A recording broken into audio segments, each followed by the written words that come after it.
దేవుడు ప్రేరేపించినప్పుడు అది నిజంగా దేవుని ప్రేరేపణ అయితే నువ్వు వెంటనే దేవునికి లోబడాలి. అట్ ఎనీ కాస్ట్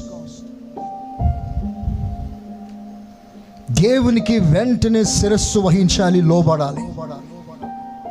ఆ ప్రేరేపణ నీకు చాలా కఠినమైందైనా కష్టమైందైనా దేవుడు ప్రేరేపించాడు కనుక నువ్వు దానికి లోబడాలి.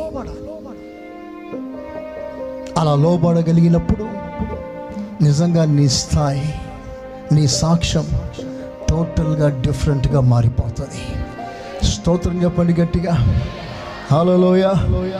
దేవుడు ఒకరోజు సౌల్ని ప్రేరేపించాడు, సౌల్ని దర్శించాడు, సౌలుతో మాట్లాడాడు. మాట్లాడినప్పుడు వెంటనే సౌలు లోబడ్డాడు. నువ్వు ఏ యేసునైతే హింసిస్తున్నావో ఆ యేసుని నేను దర్శనమిచ్చాను, ఆ యేసుని మాట్లాడుతున్నాను అని దర్శనమిచ్చినప్పుడు వెంటనే లోబడ్డాడు.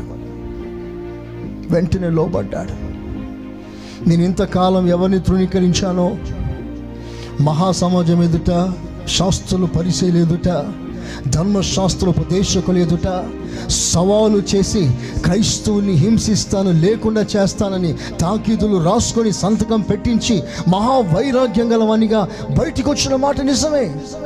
ఇప్పుడు వాళ్ళు ఏమనుకుంటారు, నా మాట ఎలాంటిదో, వాళ్ళు ఎంత బలహీనులని అనుకుంటారేమో. ఇంతకాలం నేను ఎవరిని ద్వేషించానో ఆయన్ని నేను ఎలా ప్రేమించాలి ఇప్పుడు అని అనుకోలేదు. దేవునికి లోబడ్డాడు. మనుషులు ఎవరు ఏమనుకున్నా పర్వాలేదు, నన్ను ఏ విధంగా ఎంచినా పర్వాలేదు, నా దేవుడు నాతో మాట్లాడాడు, నేను ఆయనకు లోబడతాను. చొప్పలు కొట్టండి ఒకసారి గట్టిగా. అలా లోబడినందువలన సౌలు పౌలుగా మారాడు.